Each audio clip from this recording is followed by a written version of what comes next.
हमारी कहानी तब शुरू होती है जब उसके पिता ने पूरी क्लास के सामने उसकी गर्लफ्रेंड की पीठ पर हाथ मार दिया था। लड़ने के बजाय मार्कस बस मुड़ा और वहाँ से चला गया, जबकि वो लड़की उसे डरपोक बुलाती रही। वो बस मुस्कुरा दिया। इस चालाक लड़की को लग रहा था कि वे अभी भी उसकी पुरानी जिंदगी में जी रहे हैं। उस पुरानी जिंदगी में वो क्लास के बुली को पीटने के लिए बिना सोचे समझे दौड़ पड़ा था। लेकिन उस लड़की ने सबको बताया कि मार्कस ने ही झगड़ा शुरू किया था। उसने तो उस बुली के साथ मिलकर टीचर के सामने उसे फंसा तक दिया था, जिसकी वजह से उसके स्कूल के रिकॉर्ड पर दाग लग गया और कॉलेज के एंट्रेंस एग्जाम में बैठने का मौका उसके हाथ से निकल गया। सबसे बेतुकी बात तो ये थी कि स्कूल खत्म होने के बाद उसने सच में उसी बुली को डेट करना शुरू कर दिया और आखिर में उससे शादी कर ली। लेकिन अब जब मार्कस को एक नई जिंदगी मिल चुकी है तो ऐसा कोई चांस ही नहीं है कि वो उसके लिए अपनी इमेज और अपना पूरा फ्यूचर फिर से बर्बाद करे। हम उसे अब टीचर के ऑफिस में पाते हैं, जहाँ वो उनके कोरे झूठ सुन रहा है और उसे ये पूरी सिचुएशन एक मजाक लग रही है। अपनी पिछली जिंदगी में उसने खुद को सही साबित करने की बहुत कोशिश की थी, लेकिन हर बार हार गया। तब उसे समझ नहीं आता था कि टीचर उस पर भरोसा क्यों नहीं कर रहे हैं। लेकिन बाद में उसे एहसास हुआ कि ये पूरी पूछताछ शुरू से ही बस एक दिखावा थी। वो बुली लियो डीन का बेटा था और क्लास के टीचर को अच्छी तरह पता था कि उनका फायदा किस तरफ है। मार्कस के कुछ भी समझाने से कोई मदद नहीं मिलने वाली थी। दूसरी तरफ वालों को कभी सजा नहीं मिलने वाली थी। हालात और खराब तब हुए जब उसकी गर्लफ्रेंड सारा ने उसका साथ देने से मना कर दिया। जैसे ही टीचर मिस्टर मिलर को सारा से वो सच मिल गया जो वो चाहते थे, उन्होंने अनदेखा करते हुए सिर हिलाया और उन दोनों से कहा कि वे जा सकते हैं। ये पहले से फिक्स किया गया गेम था और मार्कस को ये पता था। मिस्टर मिलर फिर मार्कस की तरफ निराशा से मुड़े और पूछा कि इतने अच्छे नंबर लाने वाला स्टूडेंट इतने नाजुक मौके पर ऐसी गलती कैसे कर सकता है। उन्होंने यहाँ तक कह दिया कि अगर मार्कस सारा को इतना पसंद करता था तो उसे स्कूल खत्म होने तक का इंतजार करना चाहिए था। उन्होंने मार्कस को लेक्चर दिया कि मारपीट कभी किसी चीज का हल नहीं है और उसे बताया कि उसकी सजा पहले से ही तय है। उसे 1,500 शब्दों का एक अपोलॉजी लेटर लिखना होगा और पूरे स्कूल के सामने डांट खानी पड़ेगी। बड़े एग्जाम में सिर्फ 100 दिन बचे होने के कारण टीचर ने उसे वार्निंग दी कि ऐसी चीजों से अपनी जिंदगी बर्बाद न करे। लेकिन मार्कस ने बिना किसी भाव के अपने खाली चेहरे के साथ बस जवाब दिया कि वो ये सब करने से मना करता है। मिस्टर मिलर की आंखें शौक से फटी की फटी रह गई। उनका गुस्सा भड़क उठा और उन्होंने पूछा कि मना करने से मार्कस का क्या मतलब है। वो चिल्लाए कि मार्कस को अपनी गलती का अंदाजा नहीं है और दावा किया कि दूसरे पेरेंट्स पुलिस में कंप्लेंट न करके उस पर एहसान कर रहे हैं। उन्होंने मार्कस से कहा कि चाहे वो लेटर लिखे या न लिखे, सजा तो मिलकर रहेगी और अगर उसने अपनी गलती नहीं मानी तो उसके पेरेंट्स को बुलाया जाएगा। उस पल मार्कस एकदम शांत रहा। जैसे ही टीचर ने अपने कंप्यूटर पर स्टूडेंट का रिकॉर्ड खोला, उन्हें मार्कस की माँ का फोन नंबर मिला और उन्होंने तुरंत कॉल कर दिया। सच कहूँ तो मार्कस को अब इस धमकी की जरा भी परवाह नहीं थी। अपनी पिछली जिंदगी में उसने जो दुख झेले थे, जहाँ वो अपने एग्जाम में फेल हो गया था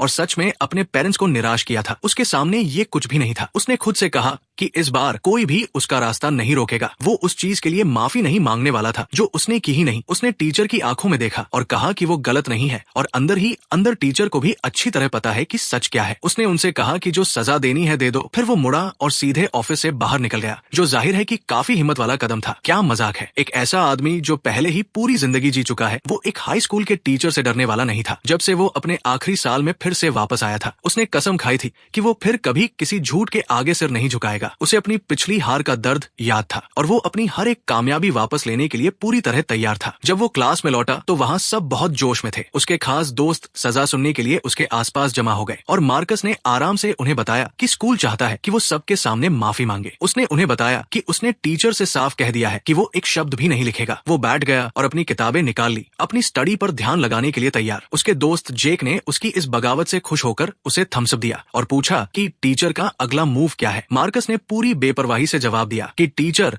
उसके पेरेंट्स को बुला रहे हैं। ये सुनकर सारा अचानक नर्वस हो गई। वो जल्दी से आई और मार्कस को खींचकर कॉरिडोर में ले गई। उसे समझाने की कोशिश करने लगी कि चीजें हाथ से निकलने से पहले बस टीचर की बात मान ले। उसने झूठ बोलने के लिए माफी मांगी, कहा कि वो ऐसा नहीं करना चाहती थी, लेकिन ये लॉजिक दिया कि दोनों के बजाय सिर्फ एक को सजा मिलना ज्यादा बेटर है। उसने यहाँ तक पूछने की हिम्मत की कि क्या वो सच में खुश होगा अगर वो भी मुसीबत में पड़ जाए, और बेचारी बनने का पूरा नाटक करने लगी। वो उसे सबके लिए सजा अपने सिर लेने के लिए मनाने की उम्मीद कर रही थी, बिल्कुल वैसे ही जैसे उसने अपनी पिछली जिंदगी में किया था जब वो उसके लिए पूरी तरह पागल था। लेकिन मार्कस एक ही गलती 2 बार नहीं करने वाला था। उसने उससे पूछा कि अगर वो लियो को पसंद नहीं करती तो उसकी मदद क्यों कर रही है। सारा ने बेताबी से समझाया कि वो उसकी मदद नहीं कर रही है, वो बस चीजों को उलझाना नहीं चाहती। उसने उसके लिए वो अपोलॉजी अपोलॉजी लेटर लिखने का ऑफर भी दिया अगर वो बस टीचर के सामने अपनी गलती मान ले ताकि ये पूरा मैटर क्लोज हो जाए। ये एक पुराना जाल था, लेकिन मार्कस इसके आर पार देख सकता था। क्या सच में पेरेंट्स को बुलाने तक बात पहुंचनी जरूरी है? सारा ने मार्कस का हाथ पकड़कर मिन्नतें करती आंखों से पूछा। वो बिल्कुल बेचारी लग रही थी जब उसने उससे मदद मांगी। कहा कि वो नहीं चाहती कि उसके पेरेंट्स को पता चले और यहाँ तक कि उसे एक इनाम देने का ऑफर भी किया। मार्कस बस मुस्कुराया और पूछा कि वो इनाम क्या हो सकता है। सारा ने अपने होंठ काटे और फुसफुसाकर कहा कि चूंकि वो उसे इतना पसंद करता है इसलिए वो उसे अपने साथ डेट पर जाने का एक मौका देगी। मार्कस को लगभग जोर से हंसी आ गई। उसने उससे कहा कि वो ये मौका किसी और के लिए बचा कर रखे, फिर वापस क्लास की तरफ मुड़ गया। अपनी पिछली जिंदगी में वो अंधा था, लेकिन वो अब ऐसा नहीं रहने वाला था। वैसे भी अगर उसे किसी के पास जाना होता तो वो उसका सच्चा पहला प्यार होती, उसके जैसी चालाक लड़की नहीं। अचानक उसकी आंखें चमक उठीं। उसे याद आया कि इसी वक्त वो दूसरी लड़की शायद अभी भी बगल वाले स्कूल में बुली की जा रही होगी। थोड़ी देर बाद टीचर ने उसे वापस ऑफिस में बुलाया। हम मार्कस को अपनी माँ एलेना को अजीब सी नजरों से देखते हुए पाते हैं। वो जाहिर तौर पर शॉक में थी। उन्होंने कभी उम्मीद नहीं की थी कि उनका बेटा किसी लड़की के चक्कर में फाइट में पड़ेगा, खासकर इसलिए क्योंकि वो हमेशा से एक अच्छे बर्ताव वाला टॉप स्टूडेंट रहा था। मिस्टर मिलर ने मार्कस से कहा कि वो अपनी माँ को खुद सब एक्सप्लेन करे। एलेना ने आह भरी अपने बेटे को ऑफिस के एक शांत कोने में ले जाकर पूछा कि सच में क्या चल रहा है। मार्कस आगे झुका और पूरा सच उनके कान में फुसफुसा दिया, कुछ भी नहीं छुपाया। अपनी बात साबित करने के लिए उसने अपना फोन निकाला और उन्हें वो मैसेज दिखाया जो सारा ने उसे उस दिन पहले भेजा था। उसकी माँ सच में हिल गई थी। सच जानकर उनके हाथ गुस्से से कांप रहे थे कि उनके बेटे को फंसाया गया था। एलेना मिस्टर मिलर की तरफ मुड़ी। उनकी आवाज तीखी थी जब उन्होंने पूछा कि एक छोटी लड़की इतना बड़ा झूठ इतने कॉन्फिडेंस से कैसे बोल सकती है। उन्होंने तुरंत फोन टीचर की तरफ बढ़ाया, जोर देते हुए कि उनका बेटा सच कह रहा है। उन्होंने समझाया कि मार्कस इंटरनेट की किसी खबर की वजह से वहां नहीं गया था। वो इसलिए गया क्योंकि इस लड़की ने उसे खास तौर पर बताया था कि उसे तंग किया जा रहा है। मिस्टर मिलर की आंखें शौक से चौड़ी हो गई जब उन्होंने फोन में चैट पढ़ी। जाहिर तौर पर उन्हें ऐसे पक्के सबूत की उम्मीद नहीं थी। हालांकि उन्होंने जल्दी से अपना चेहरा सख्त कर लिया। उन्होंने अपने दांत पीसे और माना कि झूठ बोलना गलत था, लेकिन सच ये है कि मार्कस ने किसी को हिट किया था। उन्होंने बताया कि लियो एक एथलीट है और अगर उसकी चोटों का असर उसके आने वाले एग्जाम्स पर पड़ा तो ये एक बहुत बड़ी आफत होगी। फिर मिस्टर मिलर मार्कस को दोबारा लेक्चर देने के लिए मुड़े। उन्होंने कहा कि हालात चाहे जो भी हो, वायलेंस कभी भी सही नहीं है और मार्कस को अपनी गलती सोचने की जरूरत है। उन्होंने दावा किया कि वो सारा के झूठ को बाद में देखेंगे, लेकिन जोर दिया कि मार्कस अभी भी गलत है। मार्कस बस हंसा, टीचर की बातों को ताने के रूप में वापस उन्हीं पर दोहराते हुए। ये सच में कमाल था कि एक टीचर सच्चाई को इतनी बेशर्मी से इग्नोर कर सकता था। मार्कस ने पूछा कि क्या वे बस ये दिखावा करने जा रहे हैं कि सच कोई मायने नहीं रखता, और सुझाव दिया कि अगर उसे सजा मिल रही है तो उन तीनों को एक साथ सजा मिलनी चाहिए। सच कहूँ तो उसे अब नतीजों की परवाह नहीं थी। मिस्टर मिलर इस वक्त गुस्से से लाल पीले हो रहे थे। मार्कस की तरफ इशारा करते हुए एलेना से कह रहे थे कि उनके बेटे का एटीट्यूड बहुत खराब है और उसे जरा भी पछतावा नहीं है। उन्होंने ऐलान किया कि 1,500 शब्दों का लेटर काफी नहीं है, अब ये 3,000 शब्द होंगे और साथ ही पूरे स्कूल के सामने माफी मांगनी पड़ेगी। उन्होंने दावा किया कि मार्कस पछतावे का कोई भी निशान नहीं दिखा रहा है, लेकिन मार्कस बस मुस्कुराया और पलटकर पूछा कि क्या टीचर को पूरा यकीन है कि लियो को सच में सजा मिलेगी। उसने मिस्टर मिलर की आंखों में देखा और पूछा कि क्या वो सच में फील करते हैं कि वो एक टीचर बनने के लायक है। इस वजह से वो आदमी गुस्से में अपनी जगह से उछल पड़ा। वो चिल्लाया कि मार्कस अब अपने सीनियर्स की बेइज्जती कर रहा है और एलेना से कहा कि वो अब इसे संभालने की कोशिश करके थक चुके हैं। उसने मैटर को सीधे डीन के ऑफिस ले जाने का डिसीजन लिया। मार्कस ने मजाक उड़ाते हुए पूछा कि इसका क्या फायदा जब सबको पता है कि लियो डीन का बेटा है। उसने एक साफ सी बात कही, डीन अपने बेटे को कभी कोई असली सजा नहीं भुगतने देंगे। इस बात ने पूरा हंगामा खड़ा कर दिया। आधे घंटे बाद डीन के ऑफिस में डीन लुइस एक सख्त चेहरे के साथ बैठे थे। दावा कर रहे थे कि उन्होंने स्टाफ रूम में उसके बदतमीज बर्ताव के बारे में पहले ही सुन लिया है। उन्होंने एलेना से कहा कि वे अब सही या गलत पर बात ही नहीं कर रहे हैं, बल्कि उनके बेटे के अपने टीचर्स के प्रति खराब रवैये पर बात कर रहे हैं। उन्होंने दावा किया कि मिस्टर मिलर इतने स्ट्रेस में है कि उनके दिल पर असर पड़ रहा है। उन्होंने फिर इस बात पर बुरा मानने का नाटक किया कि वो अपने बेटे को इंसाफ से बचाएंगे। डीन ने दावा किया कि वो अपने बेटे को घर पर उतनी ही कड़ी सजा देंगे, लेकिन जोर दिया कि मार्कस को टीचर से माफी मांगनी होगी और स्कूल के सामने अपना 3,000 शब्दों का लेटर पढ़ना होगा। उन्होंने सिचुएशन को बहुत खराब बताया और सुझाव दिया कि अगर मार्कस अपने तरीके नहीं बदल सकता तो स्कूल उसे नहीं रख सकता। स्कूल से निकाले जाने की धमकी सुनकर एलेना का दिल बैठ गया। उन्होंने बेताबी से पूछा कि क्या डीन सच में उनके बेटे को उसके आखिरी साल में निकालने के बारे में सीरियस है। डीन लुइस बस वही बैठे कंप्लेंट करते रहे कि जो स्टूडेंट अपने टीचर्स की इज्जत नहीं करता वो ऐसा स्टूडेंट है जिसे वे पता ही नहीं सकते। उन्होंने दावा किया कि अगर वो इतना जिद्दी बना रहा तो वे उसकी मदद करने में पूरी तरह बेबस है। एलेना ने समझाने की कोशिश गुजारिश की कि उनका बेटा बस थोड़ा अड़ियल है। लेकिन इससे पहले कि वो अपना सेंटेंस पूरा करती, मार्कस ने उन्हें एक शांत साफ आवाज में बीच में ही रोक दिया, जिसने कमरे में मौजूद हर इंसान को हैरान कर दिया। उसने अपनी माँ से कहा कि ये कोई बिग डील नहीं है और अगर यहाँ उनका वेलकम नहीं है तो वो बस बगल वाले हाई स्कूल में अपना ट्रांसफर करा लेगा। डीन लुइस गुस्से से लगभग लाल हो गए थे। मार्कस की तरफ कांपती उंगली दिखाते हुए एलेना से कह रहे थे कि ये उनके बेटे का बिल्कुल लास्ट चांस है। उन्होंने उसे अल्टीमेटम दिया, या तो मार्कस लेटर लिखे और अपनी गलतियां माने या वो स्कूल हमेशा के लिए छोड़ दे। मार्कस बस मुस्कुराया। वो इस भेदभाव वाली जगह को पीछे छोड़ने के लिए बहुत खुश था। जब ये खबर उसकी क्लास में पहुंची तो उसके साथी हैरान रह गए, सोच रहे थे कि वो अब बड़े एग्जाम को कैसे संभालेगा। मार्कस के कई खास दोस्त उसे मनाने के लिए दौड़े, उसे याद दिलाया कि कॉलेज का एंट्रेंस एग्जाम जिंदगी बदल देने वाला पल होता है। उसके क्लास टीचर ने अभी उससे कहा था कि अगर उसने 3000 शब्दों का लेटर लिखा तो चीजें बदल सकती है। टीचर ने सुझाव दिया कि अगर उसने उनका साथ दिया तो सारा के खिलाफ होने वाले एक्शन पर फिर से विचार किया जा सकता है। सारा के दोस्तों ने भी बीच में कूदते हुए दावा किया कि टीचर तो अब गुस्से में भी नहीं थे जब तक कि मार्कस ने बहस शुरू नहीं कर दी और अब सारा को भी सजा मिल रही है। उन्होंने पूछा कि क्या वो अब खुश है कि सारा रो रही है और उसके पेरेंट्स को बुलाया जा रहा है। उनमें से एक ने यहाँ तक पूछ लिया कि क्या वो आदमी भी है जो एक लड़की को इस तरह रोने दे रहा है। अचानक कमरे में सन्नाटा छा गया क्योंकि वाइस प्रिंसिपल मिलर ने 2 बार खांसा और मार्कस को बाहर आने के लिए कहा। दूसरे स्टूडेंट्स ने अजीब नजरों के साथ देखा। जब हम मार्कस को अकेले में बात करने के लिए कॉरिडोर में जाते हुए देखते हैं, उसे एक नॉर्मल बातचीत की उम्मीद थी, लेकिन इसके बजाय उसे जुबानी हमले का सामना करना पड़ा। बताया गया कि भले ही कोई टीचर उसके साथ गलत करे, उसे पलटकर जवाब देने का कोई राइट नहीं है। वाइस प्रिंसिपल ने पूछा कि क्या उसे लगता है कि उसके अच्छे ग्रेड्स उसे खास बनाते हैं। फिर वो भड़के कि स्कूल को उसके जैसे स्टूडेंट्स की जरूरत नहीं है और अगर वो स्टडी नहीं करना चाहता तो उसे बस चले जाना चाहिए। मार्कस ने शांति से जवाब दिया, ठीक है, जिसने वाइस प्रिंसिपल को पूरी तरह शॉक में हाफने पर मजबूर कर दिया। सच कहूँ तो उनका सामना कभी ऐसे जिद्दी स्टूडेंट से नहीं हुआ था। गुस्से के एक दौरे में उस आदमी ने उससे कहा कि वो बस स्कूल से ड्रॉप आउट कर ले। फिर उसी पल सारा के पेरेंट्स आखिरकार आ गए, लेकिन अपनी बेटी को डांटने के बजाय उन्होंने तुरंत उसे इस सिचुएशन से दूर करना शुरू कर दिया। उसकी माँ ने मार्कस की तरफ पूरी नफरत के साथ उंगली दिखाई। उन्होंने उसे एक मामूली इंसान कहा और अपनी बेटी के बारे में झूठ बोलने का इल्जाम लगाया। यहाँ तक कि ये सजेस्ट किया कि उसे किसी और स्कूल ट्रांसफर कर दिया जाए ताकि वो सारा को फिर तंग न करे। मार्कस की माँ एलेना गुस्से से उबल रही थी और पलटकर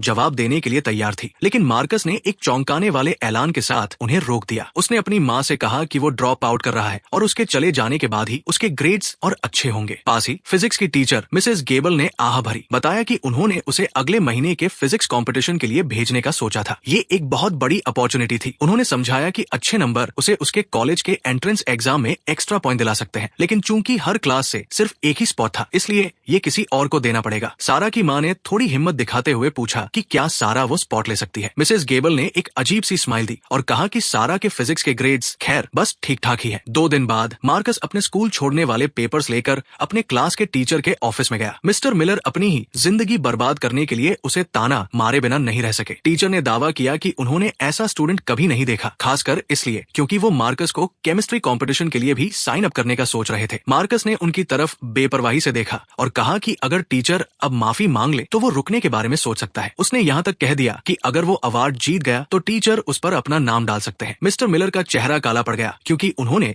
तुरंत पेपर्स पर अपने साइन किए और मार्कस से कहा कि वो उन्हें डीन और फिर प्रिंसिपल के पास ले जाए। वो बस उसे वहाँ से बाहर देखना चाहते थे। कुछ पलों बाद मार्कस मेन ऑफिस पहुंचा। वहाँ बैठे इंसान ने ऊपर देखा और पूछा, स्कूल छोड़ रहे हो? हैं? मार्कस ने प्रिंसिपल लुइस को ग्रीट किया और अपने विड्रॉल फॉर्म पर सिग्नेचर के लिए कहा। प्रिंसिपल ने छोड़ने का कारण पढ़कर त्योरियां चढ़ाई। इंग्लिश टीचर के साथ झगड़ा, स्टडी आगे जारी रखने में असमर्थ। ये कम से कम कहने के लिए एक बहुत बोल्ड स्टेटमेंट था। प्रिंसिपल ने कहा कि वो पक्का वही स्टूडेंट है जो टीचर्स को पलटकर जवाब देता है और कहा कि एक टॉप स्टूडेंट का इस तरह जाना एक शर्म की बात है। हालांकि उन्हें लगा कि जो स्टूडेंट फाइट्स में पड़ता है और सीनियर्स की इज्जत नहीं करता, उसे आसपास नहीं रखा जा सकता। मार्कस के होंठों पर एक हल्की सी स्माइल आ गई क्योंकि अचानक उसे एक आइडिया आया। उसने बताया कि उसने सुना है कि स्कूल एक बड़े मॉडल स्कूल स्टेटस के लिए अप्लाई कर रहा है और सजेस्ट किया कि अगर उन्हें इसे पाने के लिए उसकी मदद चाहिए तो टीचर्स को पहले उससे माफी मांगनी होगी। प्रिंसिपल लुइस ने अपनी आंखें घुमाई। एक स्टूडेंट की ऐसी डिमांड्स और एटीट्यूड देखकर हैरान रह गए। उन्होंने कभी ऐसी इज्जत की कमी नहीं देखी थी, इसलिए उन्होंने तुरंत पेपर्स पर साइन कर दिए और स्कूल छोड़ने की मंजूरी दे दी। मार्कस फिर अपनी चीजें पैक करने के लिए क्लासरूम की तरफ गया। उसके साथ बैठने वाले लियो ने आह भरी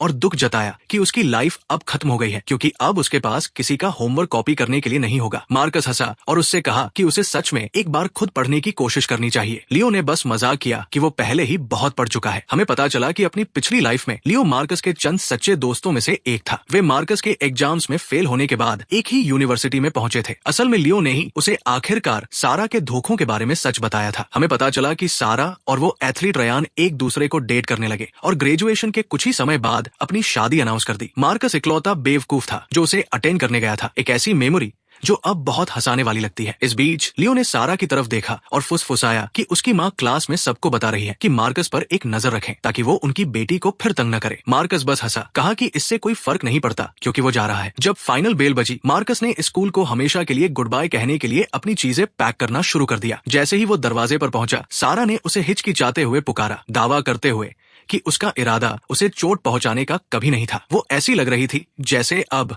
जब वो सच में स्कूल छोड़ रहा है तो उसका ज़मीर आखिरकार उसे कचोट रहा है। मार्कस पीछे मुड़ा, उसका चेहरा पूरी तरह ब्लैंक था और उससे कहा कि उसके झूठ ने उसे सच में निराश किया है। सारा विक्टिम बनने का ड्रामा करते हुए रोने लगी। ये जोर देने लगी कि उसने ये जानबूझकर नहीं किया। उसकी तरफ देखते हुए मार्कस को अपनी पुरानी फीलिंग्स जरा भी महसूस नहीं हुई। उसे एहसास हुआ कि उसकी सफाई बस उसके असली कैरेक्टर को छुपाने का एक कवर थी। वो खुद को ये कहने से रोक नहीं पाया कि वो और रयान एक दूसरे को ही डिजर्व करते हैं। वो वहां से चला गया, आखिरकार उस फ्रस्ट्रेशन को निकाल दिया जो उसने 2 जन्मों से अपने अंदर दबा रखी थी। अपनी पिछली जिंदगी में उसने उनकी शादी में भी हजारों बार ये शब्द कहने का सपना देखा था। सच कहूँ तो फिर से नई लाइफ मिलना बहुत आजादी वाला फील कराता है। उसे अब घुट-घुट कर जीने की कोई जरूरत नहीं थी। घर लौटने पर सबसे पहली चीज जो उसने की वो था अपना कंप्यूटर खोलना और अपनी फेमस वेब नोवेल को ढूंढने के लिए स्कूल के फोरम में लॉग इन करना। उसने पोस्ट किया कि अपनी कुछ पर्सनल वजहों से वो स्कूल छोड़ रहा है और उसे अपनी स्टोरी अपडेट करना रोकना पड़ेगा। पिछले कुछ दिनों से वो ये स्टोरी बस ये देखने के लिए लिख रहा था कि उसमें कोई टैलेंट है या नहीं, लेकिन उसका ट्रांसफर दूसरे स्कूल में उम्मीद से काफी जल्दी हो गया था। क्योंकि वो जा रहा था, यहाँ आगे कंटिन्यू करने की कोई जरूरत नहीं थी। उसने अपने रीडर से एक फॉर्मल अपोलॉजी मांगी और लगभग तुरंत ही फैंस की एक बाढ़ उससे न रुकने की रिक्वेस्ट करने लगी। कमेंट्स देखकर वो खुद से मुस्कुराया। ऐसा लग रहा था कि उसमें सच में स्टोरी टेलिंग का थोड़ा टैलेंट था। सोमवार तक मार्कस ने शहर के 2nd रैंक वाले हाई स्कूल में सक्सेसफुली ट्रांसफर ले लिया था। हालांकि यहाँ की फैसिलिटीज उसके पुराने स्कूल जैसी ही थी, लेकिन ग्रेजुएशन रेट्स थोड़े कम थे। जब वे ड्राइव करके जा रहे थे, उसके पिता ने एक सख्त चेहरा रखा। मार्कस द्वारा खड़ी की गई मुसीबत के बारे में कंप्लेंट करते रहे और ये कि वो कितना लकी था कि इस स्कूल ने उसे एक्सेप्ट कर लिया। जल्द ही वे पहुंच गए और क्योंकि मार्कस के ग्रेड्स बहुत अच्छे थे, पेपर वर्क तुरंत खत्म हो गया। उसे क्लास 4 में भेजा गया जो टॉप साइंस सेक्शन था, जिसे मिस टर्नर नाम की इंग्लिश टीचर लीड कर रही थी। डीन द्वारा मिस टर्नर को मार्कस और उसकी शानदार हिस्ट्री के बारे में बताने के बाद एडमिनिस्ट्रेटर चला गया। लेकिन मार्कस की एक छोटी सी रिक्वेस्ट थी। उसने माया नाम की एक लड़की के बगल में बैठने के लिए पूछा। मिस टर्नर सरप्राइज थी और उन्होंने पूछा कि क्या वो उसे जानता है। उसने दावा किया कि वो एक पुरानी क्लास में थी और एक स्माइल के साथ टीचर एग्री कर गई। जब वे रूम की तरफ जा रहे थे तो उन्होंने मैथ टीचर को अंदर एक टेस्ट लेते हुए पाया। मिस टर्नर ने पोलाइटली सिर हिलाया और मार्कस को क्लास के आगे ले गई। वो स्टूडेंट्स को देखकर मुस्कुराई और अनाउंस किया कि उनके पास एक नया ट्रांसफर स्टूडेंट आया है। मार्कस को अपना इंट्रोडक्शन देने के लिए कहा। मार्कस सीधा खड़ा हुआ और क्लास को बताया कि उसका नाम मार्कस है। दावा किया कि उसके ग्रेड्स एवरेज है, लेकिन उसका कैरेक्टर बहुत अच्छा है और वो कभी भी फाइट स्टार्ट नहीं करता। मिस टर्नर उसकी इस हिम्मत भरी तानेबाजी पर लगभग जोर से हंस पड़ी। उन्होंने क्लास से कहा कि वो उन्हें ज्वाइन करेगा और उसे माया के बगल वाली सीट की तरफ पॉइंट किया। एक शांत लेकिन चश्मा पहने हुए लड़की ने थोड़ा ऊपर देखा। ये सच में मार्कस की उससे पहली मुलाकात थी और वो बता सकता था कि वो बहुत ज्यादा शर्मीली थी। वो उस तरह की लड़की लग रही थी जो क्लास में इनविजिबल रहती है और शायद बुलीज का एक टारगेट भी। किसी भी नॉर्मल स्कूल सेटिंग में उसकी कोई सोशल प्रेजेंस नहीं होती। हालांकि मार्कस जानता था कि ग्रेजुएशन के बाद मिया की रेपुटेशन आसमान छू लेगी। वो चल कर गया और उसके बगल वाली डेस्क पर बैठ गया। मैथ टीचर ने उसे भी टेस्ट का एक पेपर थमा दिया। इसे ट्राई करने के लिए कहा ताकि वे कल इस पर बात कर सकें। मार्कस ने तमीज से सिर हिलाया, लेकिन शांति ज्यादा देर नहीं टिकी। जैसे ही बेल बजी, मार्कस किसी जू के जानवर की तरह मेन अट्रैक्शन बन गया। आसपास की क्लासेस के स्टूडेंट्स भी कॉरिडोर में जमा हो गए, नए लड़के की तरफ पॉइंट करते और फुसफुसाते हुए। खबर तेजी से फैल गई थी। वे फुसफुसा रहे थे कि वो वही लड़का है जिसने एक स्टार एथलीट से फाइट की, अपने टीचर्स को पलटकर जवाब दिया और उसे शहर के टॉप स्कूल से ड्रॉप आउट करने के लिए फोर्स किया गया। कम से कम कहने के लिए एक बहुत ड्रामेटिक स्टार्ट। लेकिन सारा वाली फाइट के शामिल होने की वजह से मार्कस के नाम के साथ अभी भी एक होपलेस रोमांटिक की रेपुटेशन जुड़ी हुई थी। तभी फिजिक्स क्लास का लीडर एरिक उसे ग्रीट करने आया। इस बात से इम्प्रेस था कि मार्कस में टॉप स्कूल से निकाले जाने की हिम्मत थी। एक काफी सुंदर लड़की ठीक पीछे आ रही थी। सोफी हंसी, एरिक से कहा कि मार्कस ने एक स्टार एथलीट से फाइट की जो एक स्कूल ब्यूटी के चक्कर में टीचर का बेटा था। वो फिर मार्कस की तरफ मुड़ी, बताया कि वो सच में सारा को पर्सनली जानती है। हम मार्कस को अपनी नई क्लासमेट को सरप्राइज में देखते हुए पाते हैं। उसने पूछा कि वो उसे कैसे जानती है और सोफी ने एक्सप्लेन किया कि वे बचपन के स्कूल के क्लासमेट्स थे। मार्कस ने अपने होंठ सिकोड़े, ये रियलाइज करते हुए कि उसका फ्रेश स्टार्ट पहले ही खराब हो चुका है। उसने अपनी सीट पर ठीक से बैठा भी नहीं था कि उसका पास्ट एक्सपोज हो गया। सोफी ने उसकी तरफ मजाक में आंख मारी। उसने अचानक पूछा कि क्या वो सारा को भूलना चाहता है और इसके बजाय उसे डेट करना ट्राई करना चाहता है। आसपास के स्टूडेंट्स जोर से हंस पड़े। उसे रिमाइंड कराया कि उसके पास पहले से ही जस्टिन नाम का एक चाहने वाला है। सोफी ने पलटकर जवाब दिया कि उसने जस्टिन को कभी यस नहीं कहा और वैसे भी उसे टॉप स्टूडेंट्स के लिए एक सॉफ्ट स्पॉट है। उसने कहा कि शहर के टॉप स्कूल का 10वें नंबर का स्टूडेंट यहाँ इजीली टॉप 3 में रैंक करेगा। सच कहूँ तो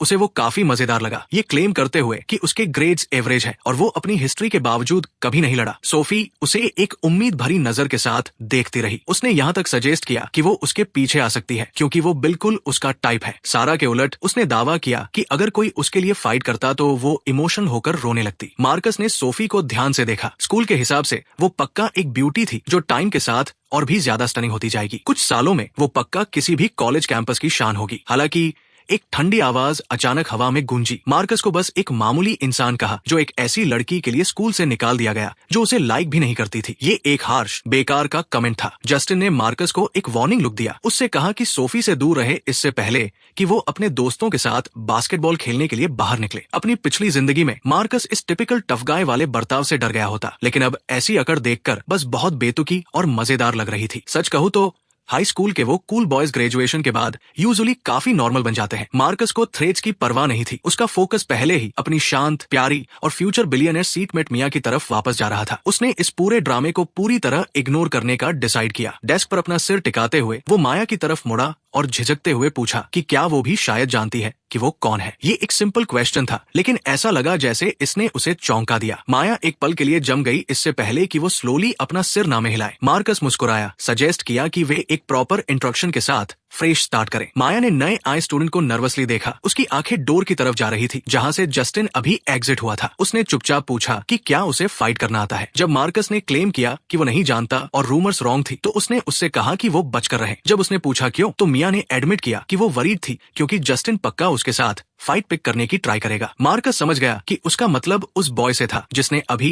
उसे धमकी दी थी। मिया ने उसे ईमानदारी से वार्निंग दी कि जस्टिन सोफी के लिए पागल है। मार्कस हालांकि बेपरवाह रहा। कैजुअली टॉपिक बदलते हुए मिया से पूछा कि क्या उसका कोई बॉयफ्रेंड है। इस अचानक सवाल ने मिया को स्पीचलेस कर दिया और वो शॉक में घूरती रह गई। जब उसने ना में सिर हिलाया तो मार्कस की आंखें चमक उठीं और उसने बोल्डली पूछा कि क्या वो उसके साथ रहना पसंद करेगी। डरी हुई और बुरी तरह शर्माते हुए मिया हकलाने लगी कि उसे टीचर से मैथ का एक प्रॉब्लम पूछना है। उसने एक वर्कशीट उठाई और रूम से भाग गई। उसके शर्मीले नेचर को देखते हुए उसे पक्का कभी इतने डायरेक्टली अप्रोच नहीं किया गया होगा और मार्कस को रियलाइज हुआ कि उसने शायद उसे डराकर आधा मार ही दिया था। और फिर भी वो इस न्यू लाइफ का बेताबी से इंतजार कर रहा था। ऐसा लग रहा था कि इस स्कूल में लाइफ बहुत इंटरेस्टिंग होने वाली है। मिया घंटी बजने तक वापस नहीं आई और तब भी उसने अपना सिर नीचे रखा, अपने पेपर्स को कसकर पकड़े हुए। जब वो जल्दी से अपनी सीट पर वापस गई, वो जाहिर तौर पर इतनी शर्मीली थी कि अभी जो हुआ उसे हैंडल नहीं कर सकती थी। जल्द ही इंग्लिश की टीचर मिस टर्नर एक सख्त चेहरे के साथ रूम में एंटर हुई। उन्होंने अनाउंस किया कि उन्होंने लोगों को न्यू स्टूडेंट के बारे में गॉसिप करते सुना है। उन्होंने क्लियर किया कि उसके पास्ट की परवाह किए बिना मार्कस अब उनकी क्लास का मेंबर है। उन्होंने उन्हें अपने क्लासमेट्स के पीठ पीछे न बोलने की वार्निंग दी, इससे पहले कि दिन के लिए पढ़ने वाले कागज बांटे। साफ था कि मिस टर्नर ने अफवाहें सुन ली थी और अपने नए स्टूडेंट को गिद्धों से प्रोटेक्ट करने के लिए आगे आ रही थी। जैसे ही लेसन स्टार्ट हुआ, मार्कस को एक सुखद खोज हुई। उसका इंग्लिश लेवल एक टिपिकल हाई स्कूलर के लेवल को पूरी तरह क्रश कर रहा था। हालांकि उसने अपनी पास्ट लाइफ में बहुत मेहनत की थी। उसने इवेंचुअली कॉलेज में हाई लेवल इंग्लिश एग्जाम्स पास कर लिए थे। उसकी वोकेबुलरी एक अंदर लेवल पर थी, चाहे वो ग्रामर हो, राइटिंग हो या रीडिंग। वो अपने साथियों से बहुत आगे था। उसने पूरा पेपर आसानी से सॉल्व कर लिया। बस एक सिंगल क्वेश्चन मिस हुआ। ये उस कमजोर स्टूडेंट से बहुत अलग था जो वो अपनी फर्स्ट लाइफ में था। अपनी पास्ट लाइफ में मार्कस ने खराब परफॉर्म किया था। इंग्लिश में सिर्फ 112 स्कोर किया था जब वो यूजुअली 125 लाता था। लेकिन इस बार उसे एक पूरा कॉन्फिडेंस फील हुआ कि वो इजीली 140 पार कर सकता है। आखिर उसके पास दो बड़े फायदे थे। पहला, उसने एग्जाम्स के लिए एडवांस वोकेबुलरी याद करने में कॉलेज में सालों बिताए थे। दूसरा, उसे एक्चुअली कॉलेज एंट्रेंस एग्जाम के क्वेश्चंस याद थे। तभी मिस टर्नर, इंग्लिश टीचर, ने सबके आंसर्स चेक करने के लिए ध्यान मांगा। उन्होंने उन लोगों से हाथ उठाने को कहा जिनके 25 सवालों में से 5 या उससे कम गलतियां थी। हम देखते हैं कि 48 में से लगभग 8 स्टूडेंट्स ने अपने हाथ उठाए। ऐसा लग रहा था कि यहाँ का लेवल सिटी के टॉप स्कूल से इतना पीछे नहीं था। जब उन्होंने 4 या उससे कम गलतियों वालों के लिए पूछा तो 3 हाथ नीचे गिर गए, बस 5 बचे। ये क्लास के टॉपर्स थे। मार्कस की हैरानी के लिए सोफी, वो लड़की जिसने अभी उसके साथ फ्लर्ट किया था, उन लोगों में थी जो अभी भी अपना हाथ उठाए हुए थी। पता चला कि उसकी इंग्लिश सच में काफी इंप्रेसिव थी। जब टीचर ने इसे 3 गलतियों तक कम किया तो सिर्फ 1 हाथ बचा। मिस टर्नर मुस्कुराई और सोफी से पूछा कि उसकी कितनी गलतियां थी। सोफी ने गर्व से जवाब दिया कि उसके केवल 2 गलत हुए हैं। मिस टर्नर ने मंजूरी में सिर हिलाया, ये नोट करते हुए कि टेस्ट काफी डिफिकल्ट था क्योंकि इसे एक्चुअली पुराने एंट्रेंस एग्जाम्स के क्वेश्चन से बनाया गया था। अचानक उन्होंने अपनी उत्सुक नजर मार्कस की तरफ घुमाई, पूछते हुए कि उसका कैसा रहा, ये मानते हुए कि उसके जैसा टॉप स्टूडेंट अच्छा परफॉर्म करेगा। रूम की हर आंख उसकी तरफ मुड़ गई, उसके आंसर का वेट करते हुए। एक न्यू ट्रांसफर के तौर पर कम मशहूर रहना बेहतर समझते हुए मार्कस ने बेपरवाही से दावा किया कि उसने अच्छा परफॉर्म नहीं किया और काफी गलतियां की है। सच कहूँ तो वो बस तमीज दिखा रहा था। मिस टर्नर ने उसे परेशान न होने को कहा और सजेस्ट किया कि वो अपनी साथ बैठने वाली माया से मदद ले क्योंकि उसकी इंग्लिश एक्सीलेंट थी। मार्कस की आंखें चमक उठी जब वो पूरे जोश के साथ मान गया। माया हालांकि डरी हुई लग रही थी, हकलाने लगी कि वो दूसरों को पढ़ाने में बहुत अच्छी नहीं है। सोफी तुरंत बीच में बोली, मदद की पेशकश की क्योंकि वो इंग्लिश क्लास की प्रतिनिधि थी। उसने मार्कस की तरफ मजाक में आंख मारी, लेकिन मार्कस बस मुस्कुराया और तमीज से मना कर दिया, जोर देते हुए कि माया का उसे पढ़ाना काफी से ज्यादा होगा। उस पल जस्टिन अपनी कुर्सी पर पीछे की तरफ झुका और जोर से हंसा। उसने मार्कस का मजाक उड़ाया, कहते हुए कि 5 क्वेश्चन मिस करना किसी टॉप स्टूडेंट की पहचान नहीं है। उसने खुले तौर पर पूछा कि क्या सिटी के टॉप स्कूल की रेपुटेशन बस एक बढ़ा चढ़ाकर कही गई बात थी। सोफी ने जस्टिन की नए लड़के को निशाना बनाने की साफ कोशिश पर अपनी आंखें घुमाई। उसने पॉइंट आउट किया कि मार्कस दूसरे सब्जेक्ट्स में आगे हो सकता है, भले ही इंग्लिश उसकी सबसे मजबूत कड़ी न हो। मिस टर्नर ने क्लास को शांत करने के लिए बीच में बोला, उन्हें याद दिलाया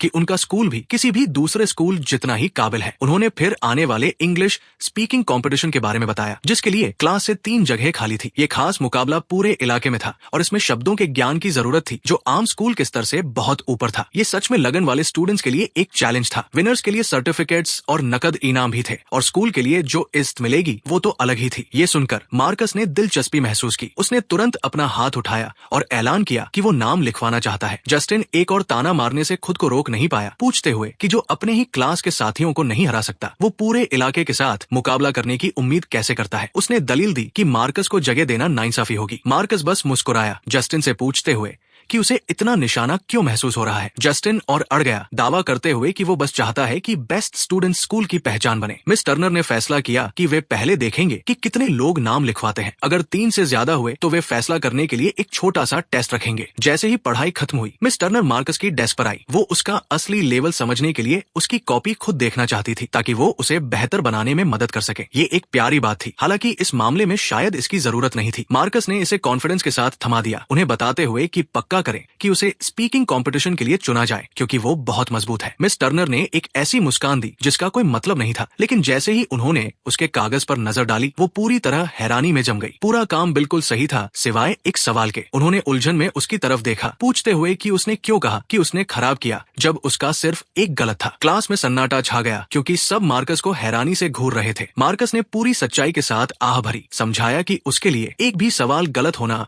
एक नाकामी है जिसे मंजूर नहीं किया जा सकता। क्लास में फुसफुसाहटों की बाढ़ आ गई, यहाँ तक कि सोफी भी प्रभावित हुई, ये महसूस करते हुए कि वो सच में एक ऊंचे स्तर का स्टूडेंट था। जस्टिन का चेहरा सिकुड़ गया जब उसने अपने गंदे कागज को गुस्से से देखा, मार्कस के दिखावा करने के बारे में बुदबुदाते हुए। मिस टर्नर मार्कस के इस ड्रामे वाले लेवल पर हंसने से खुद को रोक नहीं सकी। उन्होंने उससे कहा कि उसने बहुत अच्छा काम किया है और उसे इसे जारी रखने के लिए बढ़ावा दिया। जैसे ही मिस टर्नर ने कागज देखा, उनका दिल आखिरकार शांत हो गया। ऑफिस वालों ने मार्कस को एक टॉप टियर स्टूडेंट बताया था, और हालांकि उन्हें थोड़ी फिक्र थी कि इंग्लिश उसकी कमजोरी हो सकती है, अब ये साफ था कि वो बहुत ही कमाल का है। कम से कम उसकी इंग्लिश बहुत अच्छी थी। लेकिन जैसे ही मार्कस ने अपना कागज अंदर रखा, उसने अपने पीछे एक लड़की को एक वेब नोवेल के बारे में शिकायत करते सुना, जो अचानक अपडेट होना बंद हो गया था। वही नोवेल जो सोफी ने दूसरे स्कूल के फोरम से पढ़ने की सलाह दी थी। सोफी के आसपास एक छोटी सी भीड़ जमा हो गई इस रुकावट पर बात करने के लिए, और मियाँ भी खबर चेक करने के लिए अपना फोन निकालने से खुद को रोक नहीं सकी। उत्सुक होकर मार्कस ने पूछा कि क्या वो भी इसे पढ़ती है, और मियाँ ने अपने होंठ काटते हुए शर्माकर सावधानी से हाँ में सिर हिलाया। उनके सामने बैठा एक स्टूडेंट, जस्टिन का दोस्त लियो, सुन लिया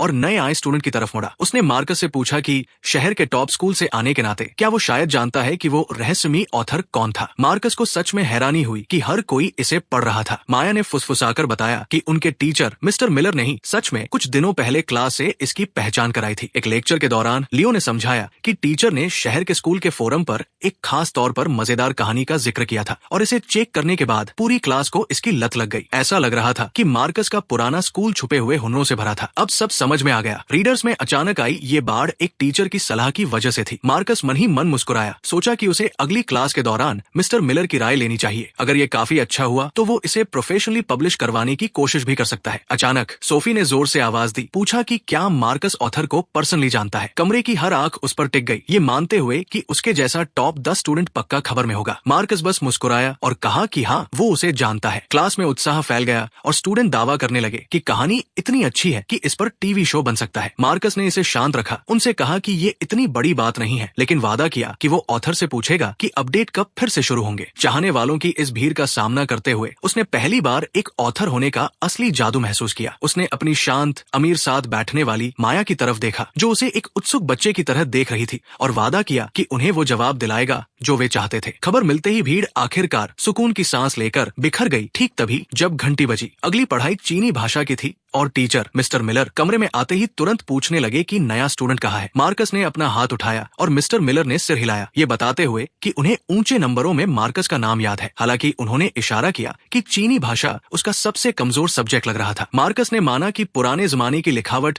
और पढ़ने की समझ उसकी कमजोरियां थी। अपनी पिछली जिंदगी में उसका चीनी भाषा का स्कोर मामूली 114 रहा था, तब भी जब बाकी सब कुछ बिल्कुल सही गया था। जैसे ही पढ़ाई शुरू हुई, मार्कस आगे झुका और मियाँ से फुसफुसाकर कहा कि उसकी लिखावट बहुत सुंदर, शानदार और साफ है, बिल्कुल उसकी तरह। उसने यहाँ तक कह दिया कि वो बिना चश्मे के और भी कमाल की लगेगी। माया, जिसे लड़कों के फ्लर्ट करने का कोई तजुर्बा नहीं था, बस अपने होंठ काट कर रह गई और अपना सिर झुकाए रही, ऐसा नाटक करते हुए जैसे उसने एक भी शब्द नहीं सुना जो उसने कहा। उसे अपनी पढ़ाई पर ध्यान देते हुए देखकर मार्कस उसे और परेशान नहीं करना चाहता था। इसके बजाय उसने अपना फोन निकाला और अपना अगला चैप्टर लिखने लगा। जब घंटी आखिरकार बजी, मिस्टर मिलर पास आए और मार्कस के हाथ में फोन की तरफ देखा। टीचर का चेहरा तुरंत काला पड़ गया जब उन्हें एहसास हुआ कि मार्कस पूरी क्लास के दौरान अपने फोन पर लगा था। आसपास के स्टूडेंट्स अपनी सांसें रोके देख रहे थे, ये महसूस करते हुए कि टॉप स्टूडेंट आखिरकार रंगे हाथों पकड़ा गया है। मार्कस ने बस सिर हिलाया, माना कि उसे चीनी भाषा की क्लास ज्यादा पसंद नहीं है। मिस्टर मिलर ने सख्त चेहरा लिए उसे गलियारे में बाहर आने को कहा, क्लास को फुसफुसाहटों की बाढ़ के साथ छोड़कर कि अब आगे क्या होगा। गलियारे में बाहर मिस्टर मिलर ने पूछा कि वो वक्त क्यों बर्बाद कर रहा था, जब उसे पता था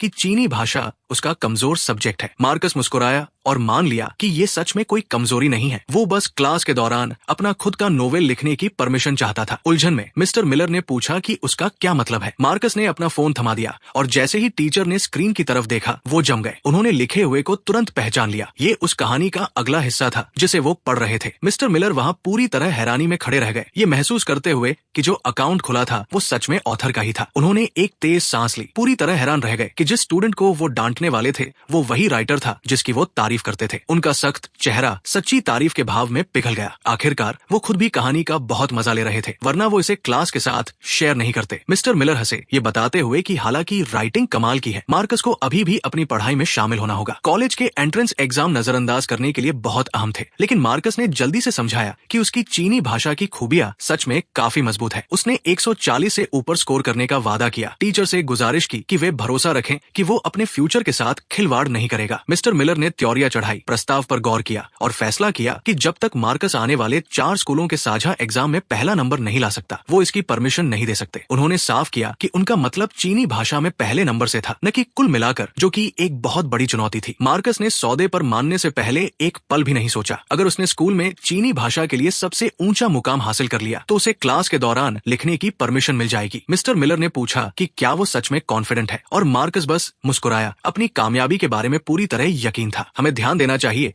कि इस जॉइंट एग्जाम में शहर के 4 टॉप हाई स्कूल शामिल थे। सभी अपनी जगह नापने के लिए एक ही टेस्ट के पेपर्स का इस्तेमाल कर रहे थे। उनमें से पहला स्कूल और शहर का स्कूल सबसे अच्छे थे, जबकि मार्कस का नया स्कूल रैंकिंग में नीचे आता था। हालांकि ये नंबर कॉलेज के एग्जाम पर आखिरी लफ्ज नहीं थे। नंबरों का क्रम स्टूडेंट्स की काबिलियत के लिए एक अहम जरिया था। पुराने जमाने से जिन्होंने जॉइंट एग्जाम में सबसे ऊंचा मुकाम हासिल किया, वे देश की सबसे इज्जतदार यूनिवर्सिटीज के लिए मुख्य उम्मीदवार थे। खत्म करने से पहले मिस्टर मिलर ने उत्सुक होकर सलाह दी कि मार्कस को नए विचारों वाली राइटिंग कंपटीशन में हिस्सा लेने के बारे में सोचना चाहिए। मार्कस की आंखें चमक उठीं। उसने इसे मशहूर मैगजीन द्वारा आयोजित की जाने वाली राष्ट्रीय प्रतियोगिता के रूप में पहचान लिया। मिस्टर मिलर ने सिर हिलाया, कहा कि सबसे अच्छे स्कूल के कई स्टूडेंट्स ने पहले ही खास कोचिंग के लिए नाम लिखवा लिया है। उनके अपने स्कूल के लीडर्स ने शुरू में मुश्किल की वजह से इसे छोड़ने का फैसला किया था। उन्हें लगा था कि उनके पास राष्ट्रीय इनाम जीतने का बहुत कम चांस है। हालांकि टीचर को लगा कि मार्कस के पास सच में एक मौका है, जिससे मार्कस ने पूछा कि क्या जीत से स्कूल की रेपुटेशन में मदद मिलेगी। मिस्टर मिलर लड़के की समझदारी पर हैरान थे। पुष्टि की कि ऐसी कामयाबी पक्का उनके स्कूल को मशहूर कर देगी। सौदा पक्का होने पर मार्कस ने आधिकारिक तौर पर नाम लिखवा लिया। मिस्टर मिलर को हंसते हुए और एग्जाम के नतीजों का बेताबी से इंतजार करते हुए छोड़ दिया। जैसे ही मार्कस जाने के लिए मुड़ा, टीचर ये पूछे बिना नहीं रह सके कि कहानी का अगला चैप्टर आखिरकार कब पोस्ट किया जाएगा। मार्कस ने अगले दिन के लिए अपडेट का वादा किया और अपनी सीट पर लौट आया, जहां उसके उत्सुक क्लास के साथियों ने उसे तुरंत घेर लिया। जैसे ही उन्होंने पूछना शुरू किया, मिस्टर मिलर शुक्रवार के एग्जाम के लिए एक नया नियम बताने के लिए कमरे में वापस आ गए। किसी भी परेशानी से बचने के लिए स्टूडेंट्स को अपने साथियों के साथ रहने के बजाय अलग अलग क्लासरूम्स में भेज दिया जाएगा। मिस्टर मिलर ने सीधे मार्कस की तरफ देखा, पूछा कि क्या ये कोई परेशानी है, जिससे बाकी क्लास सोचने लगी कि इस बातचीत का क्या मतलब था। मार्कस ने बस एक मुस्कान के साथ सिर हिलाया और जैसे ही टीचर गए, सोफी एक सफाई मांगने के लिए मुड़ी। मार्कस ने इसे टाल दिया, आमतौर पर कहा कि उसने टीचर से कहा कि जब तक वो स्कूल में पहला नंबर लाता है, वे उसके बारे में फिक्र न करें। सोफी की आंखें पहले नंबर के जिक्र पर लगभग फटी की फटी रह गई और यहाँ तक कि माया भी हैरानी में चुप बैठी रही। ये एक बहुत बड़ा दावा था, खासकर ये देखते हुए कि मार्कस अभी कुछ पलों पहले अपनी चीनी भाषा की पढ़ाई में मदद मांग रहा था। मार्कस हंसा, उनसे कहा कि इसे राज रखें क्योंकि हमेशा फेल होने का चांस रहता है। फिर एहसास हुआ कि उसे कितनी भूख लगी है। उसने पूछा कि वे अभी तक कैंटीन क्यों नहीं गए हैं और सोफी ने समझाया कि वे उसका इंतजार कर रहे थे क्योंकि उसके पास खाने का कार्ड नहीं था। उसने माया को उसकी नेकी के लिए छेड़ा, जिससे उसके कान शर्म से लाल हो गए जब उसने चुपचाप अपनी मेज से अपना टिफिन निकाला। दोपहर का वक्त टेस्ट के पेपर्स के अंतहीन हमले के साथ आगे बढ़ा। एक पूरी तरह से आम, हालांकि थका देने वाला स्कूल का दिन। अचानक उसके फोन पर उसके दोस्त जैकब का मैसेज आया, जो ये जानकर हैरान था कि मार्कस ने दूसरे स्कूल में एडमिशन ले लिया है। ऐसा लग रहा था कि मार्कस की एक फोटो पहले ही स्कूल के फोरम पर डाली जा चुकी थी, जिससे उसके जाने के बारे में अफवाहों की बाढ़ आ गई थी। जैकब ने कहा कि उसकी पुरानी गर्लफ्रेंड सारा की क्लास के साथ ही उसी बिल्डिंग में थे और इससे भी अहम बात, मार्कस ने जो कहानी डाली थी वो इंटरनेट पर छा रही थी। केवल 4 चैप्टर्स के साथ ये पहले ही क्लास में चर्चा का विषय बन चुकी थी और हर कोई नए अपडेट न आने के बारे में शिकायत कर रहा था। हालांकि आम जनता ऑथर की पहचान नहीं जानती थी। जैकब को शक था कि सारा पक्का जानती थी। इसके अलावा स्कूल के प्रिंसिपल अब राइटर के बारे में पूछ रहे थे, जब एक आने वाले सरकारी अफसर ने कहानी देखी थी और उसकी जमकर तारीफ की थी। स्कूल यहाँ तक चाहता था कि एक कॉपी लाइब्रेरी में हमेशा के लिए रखने के लिए रखी जाए और जैकब सोच रहा था कि क्या मार्कस को सामने आना चाहिए। हालांकि कोई फैसला होने से पहले सारा ने खुद ही टीचर के ऑफिस जाने का फैसला कर लिया था। सारा ने अपने क्लास टीचर मिस्टर मिलर को बताया कि वो अच्छी तरह जानती है कि ऑथर कौन था। मिस्टर मिलर मुस्कुराए, कहा कि वो बिल्कुल सही वक्त पर आई है क्योंकि उन्हें शक था कि स्कूल के फोरम पर कहानी उनके अपने ही किसी स्टूडेंट ने लिखी है, खासकर इसलिए क्योंकि एक आने वाले अफसर को ये इतनी पसंद आई थी। प्रिंसिपल अब इस तेजी का इस्तेमाल एक राइटिंग क्लब शुरू करने और स्टूडेंट से उनकी लिखने की प्रक्रिया साझा करने के लिए करना चाहते थे। मिस्टर मिलर ने पूछा कि क्या ऑथर सच में उनकी क्लास में है और एक पल की हिचकिचाहट के बाद सारा ने धीरे से सिर हिलाया। मिस्टर मिलर खुशी से चमक उठे, नाम पूछा, लेकिन सारा चुप रही, परेशान थी क्योंकि मार्कस पहले ही स्कूल छोड़ चुका था। अचानक वाइस प्रिंसिपल मिस्टर हैरिस ने ऑथर की पहचान के बारे में पूछने के लिए फोन किया और मिस्टर मिलर ने पूरे कॉन्फिडेंस के साथ कहा कि राइटर पक्का उनका ही एक स्टूडेंट था। फोन रखने के बाद उन्हें एहसास हुआ कि सारा ने अभी तक उन्हें नाम नहीं दिया है और वे एक उम्मीद भरी नजर के साथ उसकी तरफ मुड़े। सारा हकलाने लगी, काफी परेशान लग रही थी जब उसने फुसफुसाकर पूछा कि क्या वे इस मामले को पूरी तरह छोड़ सकते हैं। मिस्टर मिलर हंसे, पूछा कि वे ऐसा क्यों करेंगे जब तक कि वो ऑथर न हो, जिससे सारा घबराहट में मना करने के लिए अपने हाथ हिलाने लगी। जब उसने आखिरकार मार्कस का नाम फुसफुसाया तो मिस्टर मिलर पूरी तरह हैरानी में जम गए। उन्हें यकीन ही नहीं हो रहा था कि फोरम की कहानी मार्कस ने लिखी थी, लेकिन सारा ने सिर झुकाए रखा, समझाया कि पोस्ट करने वाला अकाउंट पक्का उसी का था। मिस्टर मिलर का सिर चकरा रहा था। मार्कस के नंबर हमेशा औसत रहे थे और उसके निबंध कुछ खास नहीं थे, इसलिए इसका कोई मतलब नहीं बनता था। सारा ने शर्मिंदा महसूस करते हुए माना कि वो नहीं जानती कि उसने ये कैसे किया, लेकिन उसने उनके पुराने मैसेज चेक करके अकाउंट को कंफर्म किया था। मिस्टर मिलर ने अपने सिर को मला। एक बहुत बड़ा सिरदर्द महसूस करते हुए वो उस पर भड़क उठे। पूछा कि वाइस प्रिंसिपल से बात करने से पहले उसने ये क्यों नहीं कहा कि वो मार्कस था, खासकर इसलिए क्योंकि लड़का अब स्कूल में नहीं था और वो पहले ही नतीजों का वादा कर चुके थे। उन्हें फिक्र थी कि अगर शिक्षा विभाग के अफसर ऑथर से मिलने के लिए कहें तो क्या करेंगे। सारा ने दुखियारे अंदाज में नीचे देखा, माफी मांगी और समझाया कि वो बस बोलने से डर रही थी क्योंकि मार्कस पहले ही स्कूल छोड़ चुका था। मिस्टर मिलर हताशा से परे थे, ज्यादातर इसलिए क्योंकि वो पहले ही टीचरों के ग्रुप में डींगे हाँक चुके थे कि स्टूडेंट उनकी क्लास में है। ये एहसास होना पूरी बेइज्जती थी कि जिस इंसान की वो इज्जत करना चाहते थे वो वही स्टूडेंट था जिससे उन्होंने झगड़ा किया था इससे पहले कि वो छोड़ दे। अपने दांत पीसते हुए मिस्टर मिलर ने फैसला किया कि चूंकि मार्कस अब नया अपडेट नहीं दे रहा है, उन्हें बस ये नाटक करना चाहिए कि उन्हें नहीं पता कि ऑथर कौन था। उन्होंने सारा से मार्कस के बारे में चुप रहने को कहा और स्कूल के लीडर्स के लिए एक बहाना ढूंढने का वादा किया। सारा ऐसा लग रही थी जैसे वो विरोध करना चाहती थी, लेकिन चुप रही। खुद को संभालने के लिए एक पल लेने के बाद मिस्टर मिलर ने वाइस प्रिंसिपल हैरिस को वापस फोन किया। दावा किया कि स्टूडेंट से बात करने के बाद एक गलतफहमी हुई थी। उन्होंने झूठ बोला, कहा कि स्टूडेंट ने सच में कहानी नकल की थी और अब कोई और कहानी नहीं थी। यही वजह थी कि वे सामने आने में बहुत शर्मिंदा थे। फोन रखने के बाद मिस्टर मिलर ने सुकून की सांस ली, लेकिन वो जानते थे कि सुरक्षित रहने के लिए उन्हें क्लास में अफवाहों को रोकना होगा। वो क्लास में जल्दी पहुंचे ठीक उसी वक्त जब अंग्रेजी की टीचर पढ़ाई शुरू करने वाली थी। एक दिखावटी मुस्कान के साथ मिस्टर मिलर ने बीच में टोकते हुए स्टूडेंट से कहा कि फोरम की कहानी के बारे में फिक्र करना छोड़ दें और आने वाले 4 स्कूलों के जॉइंट एग्जाम पर ध्यान दें। इसके बजाय उन्होंने उनसे अपनी स्टडी में कामयाबी हासिल करने की गुजारिश की, इस पूरी बदनामी को पीछे छोड़ने की पूरी कोशिश करते हुए। हालांकि जैसे ही वो जाने के लिए मुड़े, एक स्टूडेंट चिल्लाया कि कहानी अभी 5 मिनट पहले अपडेट की गई है। मिस्टर मिलर को हैरानी का एक ऐसा झटका लगा जैसे उन पर बिजली गिर गई हो। नए अपडेट की खबर से जम गए। क्लास में तुरंत हंगामा मच गया क्योंकि स्टूडेंट्स ने खुद फोरम चेक करने के लिए अपने फोन निकाल लिए। बिल्कुल वैसा ही हुआ। जो कहानी दिनों से खामोश थी, उसने अभी अभी एक बिल्कुल नया चैप्टर डाला था। मिस्टर मिलर को वहां हैरानी में खड़ा छोड़कर उनके अंदर घबराहट का एक तूफान उमड़ पड़ा और उन्होंने अनजाने में क्लास पर दहाड़ दिया। पूछा कि वे क्लास के दौरान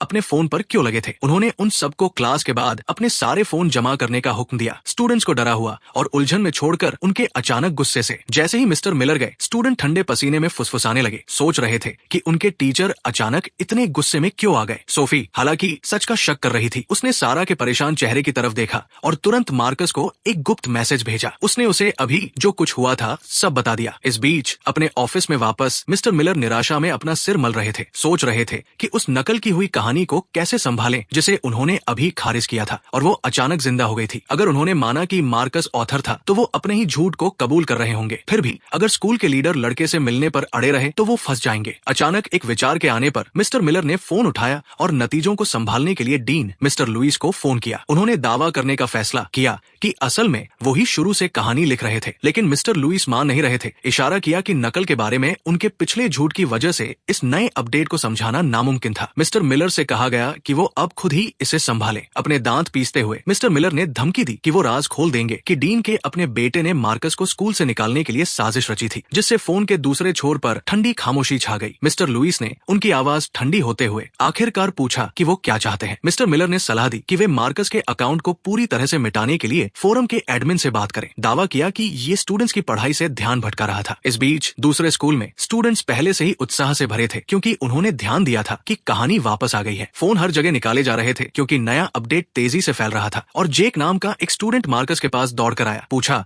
कि क्या वो ऑथर को एक तय समय सेट करने के लिए मना सकता है। तभी सोफी के मुंह से हैरानी की एक चीख निकली। पोस्ट हवा में गायब हो गई थी। सबको पूरी उलझन में छोड़कर मार्कस ने त्योरिया चढ़ाई। महसूस किया कि कुछ गलत था और अपना अकाउंट चेक किया, बस ये पाने के लिए कि उसकी पूरी कहानी मिटा दी गई थी। साफ था कि मिस्टर मिलर ने कहानी को खामोश करने की अपनी धमकी पूरी कर दी थी। आखिरकार टीचर ने अभी उन्हें इस मामले पर और बात न करने की चेतावनी दी थी। हम क्लास में लौटे जहाँ मैथ के टीचर ने जॉइंट एग्जाम के बारे में ऐलान करने के लिए अपना गला साफ किया। जोर दिया कि वे टेस्ट के लिए क्लास बदलेंगे। उन्होंने प्रैक्टिस पेपर्स बांटना शुरू किए जिनमें से कुछ पिछले सालों के थे। टीचर ने समझाया कि उन्होंने खुद सवालों को चुना था और क्लास के प्रतिनिधि को उन्हें बांटने के लिए भेजा था। लेकिन पढ़ाई में तब रुकावट आई जब लिटरेचर के टीचर मिस्टर रीड दरवाजे पर आए और मार्कस से एक पल के लिए बाहर आने को कहा। क्लास ने उत्सुकता से देखा जब मार्कस उनके साथ कॉरिडोर में गया जहां मिस्टर रीड ने फुसफुसाकर एक सवाल पूछा कि कहानी क्यों मिटा दी गई थी। मार्कस ने बस बेपरवाही से कंधे उचका दिए, कहा कि किसी ने उसे बताने की तकलीफ नहीं की। मिस्टर रीड ने कहा कि शिक्षा विभाग के अफसरों ने सच में लिखावट की तारीफ की थी, जिससे अचानक मिटाया जाना और भी उलझन भरा हो गया। मार्कस को तब एहसास हुआ कि चूंकि उसने अपना पुराना स्कूल छोड़ दिया था, वे उसकी कामयाबी को दबाने की कोशिश कर रहे थे। मिस्टर रीड ने सलाह दी कि मार्कस को बस दूसरे स्कूल के फोरम पर डालना शुरू कर देना चाहिए जहां वो अपने पुराने टीचर से सुरक्षित रहेगा। उन्होंने यहाँ तक इशारा किया कि अगर मार्कस आने वाली राइटिंग कंपटीशन जीत गया तो कहानी सच में एक किताब बन सकती है। क्लास में लौटने के बाद मैथ के टीचर ने 5 मिनट के ब्रेक का ऐलान किया। जैसे ही मार्कस बाहर जाने के लिए खड़ा हुआ, सारा एक शरारती मुस्कान के साथ दौड़ कर आई। दावा किया कि वो एक राज जानती है, फिर आगे झुककर फुसफुसाया कि उसे पता है कि वो ऑथर है। मार्कस ने पूछा कि क्या सोफी ने उसे बताया था, लेकिन सारा बस कामयाबी से मुस्कुराई। जवाब में मार्कस ने फुसफुसाकर वापस कहा कि वो कहानी को उनके नए स्कूल के फोरम पर फिर से शुरू करने की योजना बना रहा है, जिससे वो खुशी से तालियां बजाने लगी। अचानक मार्कस ने ध्यान दिया कि उसकी कॉपियां और वो पेन जो उसने लूना से उधार लिया था गायब थे। जब उसने उससे पूछा कि क्या उसने उन्हें वापस ले लिया है, लूना चुप रही। जब उसने उन्हें लेने के लिए हाथ बढ़ाया तो उसका हाथ रोक दिया। मार्कस हंसे बिना नहीं रह सका। अपनी अमीर छोटी साथ बैठने वाली से पूछा कि क्या वो सच में सारा के साथ उसकी बातचीत से जल रही थी। लूना बस फुफकारी। उससे कहा कि अगर वे इतने अच्छे दोस्त हैं तो सारा को ढूंढ ले। अपनी हताशा में काफी प्यारी लग रही थी। उसके जज्बातों को शांत करने के लिए मार्कस ने अपना फोन खोला और उसे अपना अकाउंट दिखाया। लूना की आंखें हैरानी से फटी की फटी रह गई और इससे पहले कि वो चिल्लाती, मार्कस ने प्यार से उसके होंठों पर एक उंगली रख दी ताकि उनका राज सुरक्षित रहे। उसने फिर सब कुछ समझाया, सारा को कैसे पता चला और उसके पुराने स्कूल में लड़ाई के पीछे की असली वजह क्या थी। बुधवार तक स्पोर्ट्स क्लास के दौरान टीचर ने सबको 1500 मीटर दौड़ने का हुक्म दिया और मार्कस ने लूना की अजीब सी रफ्तार देखी। उसे एहसास हुआ कि उसका शर्मीला मिजाज पक्का अतीत में दूसरों द्वारा चिढ़ाए जाने की वजह से था। उस पल उसे लगा जैसे उसने एक छुपा हुआ खजाना ढूंढ लिया हो, एक प्यारी अमीर लड़की जिसे कोई और सच में नहीं समझता या उसकी कदर नहीं करता। उसने वहीं और उसी वक्त तय कर लिया कि अब से वो ही उसका ख्याल रखेगा। वो ट्रैक पर उसके साथ दौड़ा और हालांकि लूना ने अपने आम शर्मिले अंदाज में नीचे देखा, मार्कस ने बस पूछा कि वो क्या पीना चाहती है। उसने उससे कहा कि उसे सच में उन लोगों की परवाह करने की जरूरत नहीं है जो उस पर हंसते हैं। लूना ने सावधानी से अपना सिर उठाया, हालांकि उसका बचा हुआ शक साफ दिख रहा था, और उसने डरते हुए पूछा कि क्या वो भी उस पर हंसेगा। जैसे ही बाकी क्लास ने अपनी दौड़ खत्म की, मार्कस, लूना और सारा आराम करने के लिए पीछे रह गए और उसने आखिरकार लड़कियों से पूछा कि क्या वे बैडमिंटन खेलना चाहती है। दोनों ने सिर हिलाकर मना कर दिया, बस थोड़ी देर बैठने को तरजीह दी। लेकिन जैसे ही वे आराम कर रहे थे, बाकी स्टूडेंट मार्कस के अगले कदम से हैरान रह गए। साफ था कि लूना और सारा उस तरह की लड़कियां थी जिन्हें उनके साथियों ने गलत समझा था। वे जरा भी बदसूरत नहीं थी, उनमें बस वो आम मिलनसार लड़कियों वाला चार्म नहीं था जिसे बाकी लोग वैल्यू करते थे। मार्कस ने दूसरे स्कूल के फोरम पर अपनी कहानी फिर से डालने के लिए एक पल लिया, यहाँ तक कि एक नया चैप्टर भी जोड़ दिया। लेकिन जब उसने ऊपर देखा तो उसने लूना और सारा को दुखी चेहरों के साथ दूर जाते हुए देखा। लूना यहाँ तक कि जाते हुए आंसू पोंछ रही थी। वो तुरंत ये पता लगाने के लिए पीछे दौड़ा कि क्या हुआ था, लेकिन लाल चेहरे वाली लूना ने स्कूल की बिल्डिंग की तरफ भागने से पहले बस उसे एक दुख भरी नजर दी। सारा ने अपने होंठ काटे और उसके पीछे गई, लेकिन मार्कस की तरफ मुड़ने से पहले नहीं। वो चिल्लाई कि ये सब उसी की गलती है। उलझन में मार्कस ने सारा का हाथ पकड़ लिया, पूछा कि लूना क्यों रो रही थी। सारा ने आह भरी पास ही खेल रही लड़कियों के एक ग्रुप की तरफ देखा और समझाया कि उन्होंने उसे लड़की के लिए पानी खरीदते हुए देखा था। सारा ने कहा था कि पानी लूना के लिए था, जिससे तुरंत बाकी लड़कियां मजाक उड़ाने लगी। उन्होंने मार्कस के लूना जैसी लड़की को पसंद करने के विचार का मजाक उड़ाया, उसकी खराब पसंद के बारे में कड़वी बातें की और दोनों की तुलना गंदगी में उगे एक नाजुक फूल से की। उसकी भौहें हैरानी में सिकुड़ गई जब उसने पूछा कि ठीक ठीक किसने उसे गंदगी कहा था। सारा ने फुसफुसाया कि उन्होंने सच में उसे उस मामले में फूल कहा था। मार्कस को गुस्से भरी हंसी आ गई और उसने पूछा कि किसने कहा, जिस पर उसने सोफी नाम की लड़की का नाम लिया। सोफी और क्लो नाम की एक दूसरी लड़की मार्कस की खराब पसंद के बारे में गपशप कर रही थी। मार्कस ने सारा से कहा कि वो ऊपर चली जाए, जबकि वो माफी मांगने के लिए गया सीधे लड़कियों के उस ग्रुप की तरफ बढ़ा जो अभी भी पास ही खेल रही थी। जैसे ही वो पास पहुंचा, क्लो और बाकी लोगों को एहसास हुआ कि वो वहाँ क्यों था। क्लो ने एक शर्मिंदा अजीब सी स्माइल दी, माना कि उन्होंने गलती से लूना को रुला दिया होगा। मार्कस ने एक गहरी सांस ली और सख्ती से उनसे कहा कि उन्हें माफी मांगनी होगी, ये जानते हुए कि वे शायद उसके मुंह पर नहीं कहेंगी। उसने सलाह दी कि क्लो और सोफी इसके बजाय माफी का एक नोट लिखें। क्लो हैरान रह गई, पूछा कि क्या उसे सच में ये करना होगा, और वो जलन की वजह से बहस करने लगी। मार्कस पीछे नहीं हटा, उस पर तब तक भड़का जब तक क्लो इतनी डर गई कि वो अपनी जगह पर जम नहीं गई। यहाँ तक कि पास में खेल रही लड़कियां भी देखने के लिए रुक गई। उसके अचानक गुस्से से हैरान रह गई जब क्लो की आंखें भर आई और वो रोते हुए जमीन पर गिर पड़ी। एक रोती हुई लड़की को देखकर लड़कों में हलचल मच गई और रयान नाम का एक स्टूडेंट दौड़ कर आया। पूछा कि क्या मार्कस उसे तंग कर रहा है। क्लो ने बस सिर हिलाया, रयान से कहा कि ये उसका काम नहीं है, और मार्कस को एक आखिरी नफरत भरी नजर देकर वहाँ से चली गई। रयान ने मार्कस की तरफ उंगली उठाई, चेतावनी दी कि स्कूल के बाद न जाए, और उस दोपहर तक क्लास में माहौल फुसफुसाहटों से भर गया था। आखिरी स्टडी सेशन के दौरान सारा ने चुपचाप लूना को एक पर्ची दी। पर्ची में समझाया गया था कि मार्कस ने क्लो को रुला दिया है और रयान स्कूल के बाद उसे पीटने की योजना बना रहा है। लूना का दिल ये शब्द पढ़कर तेज हो गया और उसने घबराहट में मार्कस को पर्ची दिखाई। उसकी आंखें उसके लिए सच्ची फिक्र से भरी थी। उसने अपने होंठ काटे और माफी मांगी, सुझाव दिया कि वे किसी टीचर को बता दे, लेकिन मार्कस पूरी तरह असहमत था। वो जानता था कि बड़ों को शामिल करने से लूना बस ड्रामे के बीच में आ जाएगी, और उसने उसे निशाना बनने देने से मना कर दिया। वो आसानी से अंदाजा लगा सकता था कि अगर उन चारों को ऑफिस में घसीटा गया तो क्या होगा। भले ही टीचर इसे सुलझा दे, स्कूल की गपशप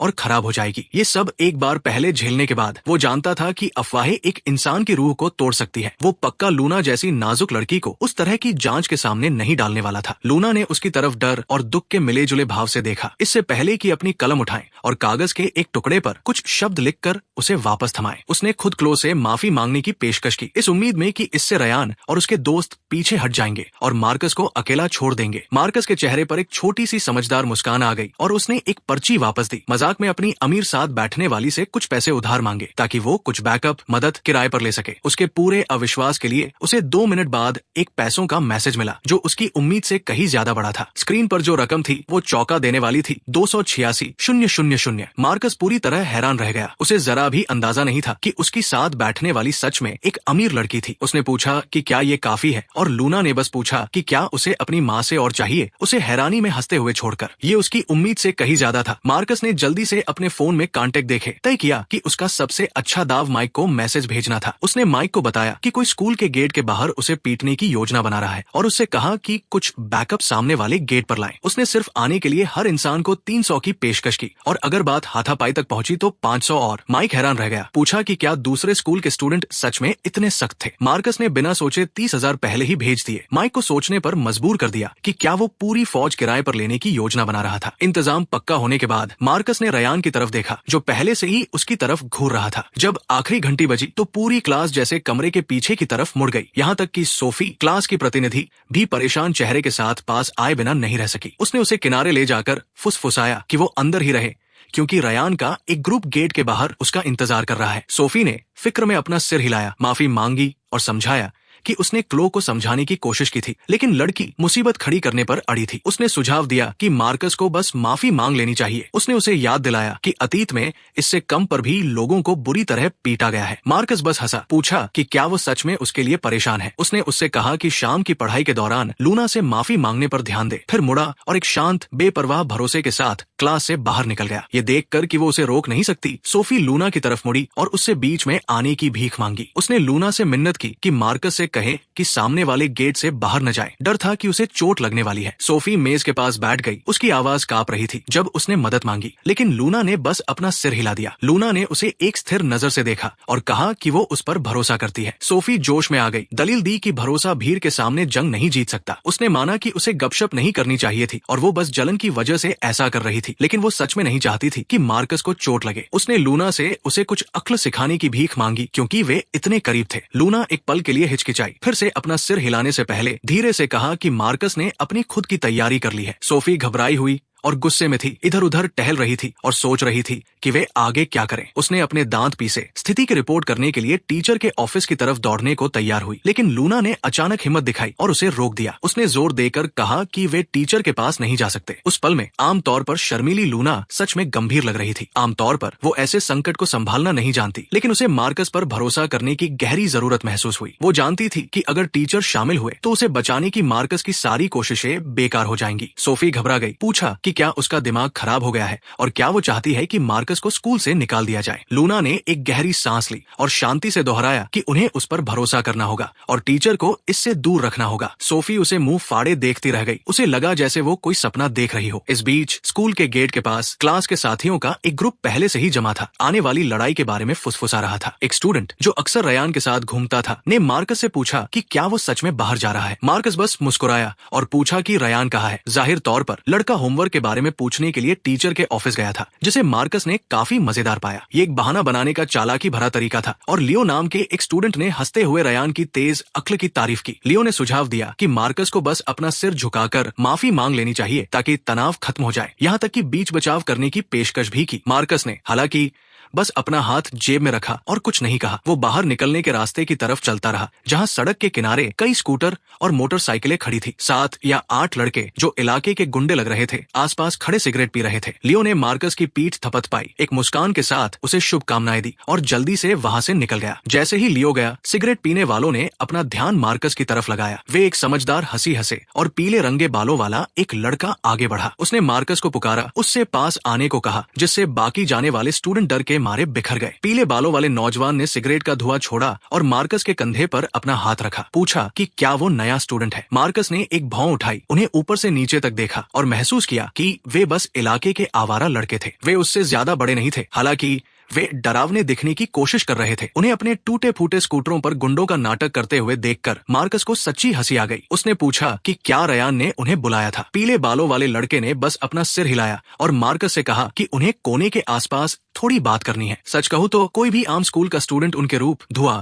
और इस बात से घबरा गया होता कि उनमें से 2 ने लोहे के पाइप पकड़ रखे थे। ये एक ऐसा नजारा था जिसे डराने के लिए बनाया गया था, लेकिन एक ऐसे इंसान के लिए जिसने पूरी जिंदगी जी ली थी और लौट आया था, ये सब थोड़ा बेतुका लग रहा था। मार्कस ने आसपास देखा और पूछा कि क्या ये सच में वे सब थे। कहा कि उसे बहुत बड़ी भीड़ की उम्मीद थी। पीले बालों वाले लीडर ने मजाक उड़ाया, अपने दोस्तों की तरफ मुड़ा और बड़े लड़के का मजाक उड़ाया कि उसे लगा कि वे काफी नहीं है। बाकी गुंडे भी शामिल हो गए, हंसते हुए और मार्कस से पूछते हुए कि उसे क्या लगता है कि वो कौन है। तुम किसे रिझाने की कोशिश कर रहे हो? लीडर ने ताना मारा, लेकिन उसकी हेकड़ी गायब हो गई जब माइक आ पहुंचा और आदमियों की एक बहुत बड़ी भीड़ उस जगह की तरफ बढ़ने लगी जहां गुंडे जमा थे। इस छोटी सी फौज को देखकर आसपास के स्टूडेंट्स और पेरेंट्स डर गए, जबकि स्कूल का सिक्योरिटी गार्ड घबराहट से कांपते हुए तुरंत स्कूल के ऑफिस में फोन करने के लिए अपना फोन निकाला। रयान ने जिन गुंडों को किराए पर लिया था वे पूरी तरह चुप रह गए जब माइक ने उन्हें ऊपर से नीचे तक देखा, इस बात पर हंसते हुए कि उसने सिर्फ कुछ स्कूल छोड़ने वाले आवारा लड़कों से निपटने के लिए इतने सारे आदमी बुला लिए थे। माइक ने तस्वीर से मार्कस को पहचान लिया और हंसा, जबकि मार्कस ने माना कि उसे दुश्मन की तरफ से इतनी छोटी भीड़ की उम्मीद नहीं थी, खासकर इसलिए क्योंकि रयान टीचर के ऑफिस में छुपा हुआ था। मार्कस ने माइक से इसे संभालने को कहा क्योंकि शामिल हर इंसान स्कूल से बाहर का था और माइक खुशी खुशी मान गया। मार्कस से घर जाने को कहा, जबकि उसके आदमियों ने डरे हुए गुंडों को घेर लिया। कुछ ही पलों में दर्जनों आदमियों ने उन छोटे मोटे गुंडों को पकड़ लिया, उन्हें एक शांत कोने में घसीट कर ले गए ताकि उन्हें तमीज का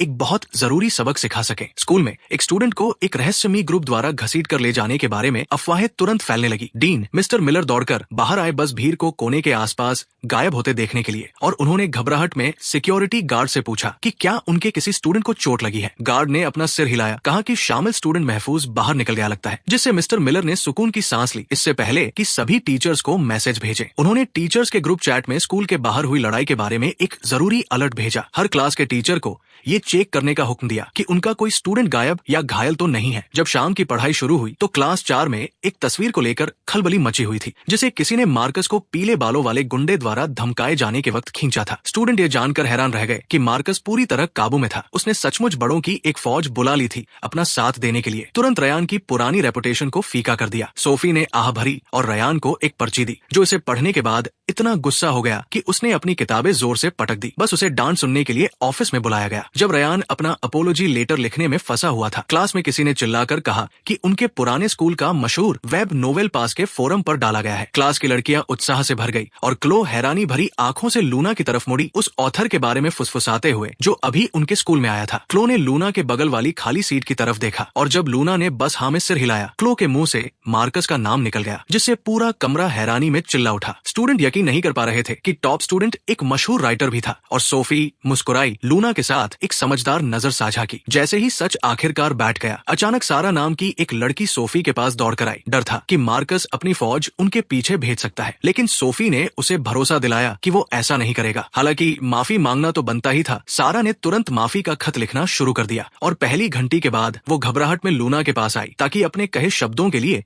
अपनी शर्मिंदगी जाहिर कर सके। सोफी उसके साथ शामिल हुई, अपनी खुद की सच्ची माफी की पेशकश की और राज खोला कि उसने एक बहुत बड़ा फैसला किया है। सारा और लूना दोनों को हैरानी में घूरते हुए छोड़कर सोफी ने मार्कस का दिल जीतने के लिए एक फेयर कंपटीशन मुकाबले का प्रस्ताव रखा। सारा को हैरानी में चुप खड़ा छोड़कर, जबकि लूना को अविश्वास का एक अजीब सिर चकरा देने वाला एहसास हुआ। अगले दिन हम स्कूल लौटते हैं जहां मार्कस एक मशहूर सितारा बन गया था। स्टूडेंट उसके गुजरने पर फुसफुसाते थे, हालांकि अभी तक कोई भी उसे नमस्ते करने की हिम्मत नहीं कर पाया था। जब मार्कस कैंटीन में अपने क्लास के साथी लियो से टकराया, लियो ने घबराहट में थूक निकला, हकलाकर माफी मांगी और दावा किया कि वो रयान को मुश्किल से जानता भी नहीं था। मार्कस को ये काफी मजेदार लगा। लियो को याद दिलाया कि कल उसका ये लहजा नहीं था, जबकि लियो ने उसकी कहानी के जादुई तत्वों की तारीफ करके उसे मक्खन लगाने की बेताबी से कोशिश की। गहराई में मार्कस को एहसास हुआ कि लियो थोड़ा अजीब कैरेक्टर था, इसलिए उसने बस बातों को अनदेखा किया और अपने चाहने वालों का सामना करने के लिए क्लास की तरफ बढ़ गया। उसने आखिरकार अपने क्लास के साथियों के सामने सच कबूल कर लिया, एक मुस्कान के साथ माना कि वो सच में ऑथर था, इससे पहले कि अपनी मेज पर इंतजार कर रहे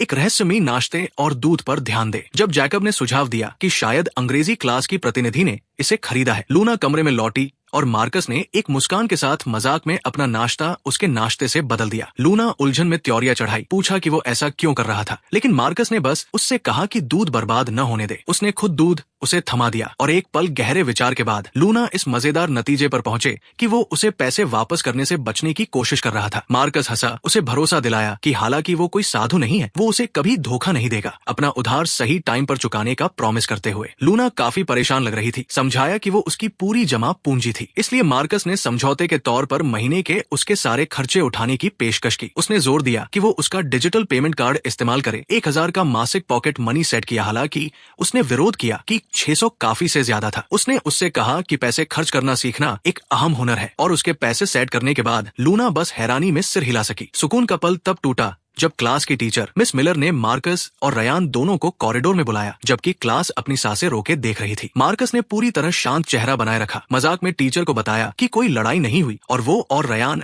असल में पक्के दोस्त थे। रयान दावे की हिम्मत पर पूरी तरह चुप रह गया, खासकर जब मिस मिलर ने ताने में सुझाव दिया कि फिर उन्हें क्लास में साथ बैठना चाहिए। दोनों लड़के तुरंत एक साथ नहीं चिल्लाए और मार्कस ने जल्दी से जोड़ दिया कि वे पक्का पूरा वक्त बातें करने में बर्बाद कर देंगे और अपनी स्टडी खराब कर लेंगे। मिस मिलर ने ध्यान दिया कि किसी भी लड़के को चोट नहीं लगी थी, खासकर रयान को, जिसने पिछली शाम मैथ के ऑफिस में छुप कर बिताई थी। इसलिए उन्होंने उनके पेरेंट्स को न बुलाने का फैसला किया। उन्होंने उन्हें मुसीबत से दूर रहने की सख्त चेतावनी दी और मार्कस ने एक तमीज भरी समझदार मुस्कान के साथ जवाब दिया, जिससे लगा कि वो पूरी तरह समझ गया है। जाने से पहले मार्कस ने इंग्लिश स्पीकिंग कंपटीशन में शामिल होने के लिए पूछकर उन्हें चौंका दिया, जिससे मिस मिलर ने रयान को भेज दिया ताकि वो मार्कस से अकेले बात कर सके। मिस मिलर ने पूछा कि क्या रयान उसे तंग कर रहा है और उसे चुप रहने के लिए मजबूर कर रहा है। इसलिए मार्कस ने स्कूल के गेट वाले हादसे की रिपोर्ट एक पेशेवर मुखबिर की सटीकता के साथ दी। ये सुनकर मिस मिलर एक पल के लिए हैरान रह गई। एहसास हुआ कि उनके पक्के दोस्त होने का दावा पूरी तरह झूठा था। लेकिन जाने से पहले मार्कस ने उन्हें यहाँ तक कि एक सलाह भी दे दी। उसने सुझाव दिया कि वो स्कूल के लीडर्स को बता दें कि वे गुंडे बस उसके भाई के जन्मदिन के लिए वहां थे और बस गुजर रहे थे। एक ऐसा सुझाव जिसने सच में मिस मिलर को हंसा दिया। मार्कस ने चालाकी से बात आगे बढ़ाई और उनसे कहा कि उनकी स्माइल बहुत खूबसूरत है। थोड़ा सा मजाक जिसके लिए टीचर जरा भी तैयार नहीं थी। उन्होंने मजाक में उसे पैर मारा, उससे सुबह की पढ़ाई पर वापस जाने को कहा, लेकिन साफ था कि उसकी तारीफ काम कर गई थी और वो इस मामले को आगे नहीं बढ़ाएंगी। एक पल बाद मिस मिलर क्लास के सामने खड़ी हुई और ऐलान किया कि 4 स्कूलों का जॉइंट एग्जाम कल के लिए तय है और वो जल्द ही एडमिट कार्ड बांटेंगी। उन्होंने इंग्लिश स्पीकिंग कंपटीशन का भी जिक्र किया। ध्यान दिया कि चूंकि केवल 3 स्टूडेंट्स ने नाम लिखवाया है, लूना, सोफी और सारा, इसलिए टेस्ट की कोई जरूरत नहीं होगी। सच कहूँ तो इसने सबकी बहुत परेशानी बचा ली। उन्होंने तीनों लड़कियों से तैयारी शुरू करने को कहा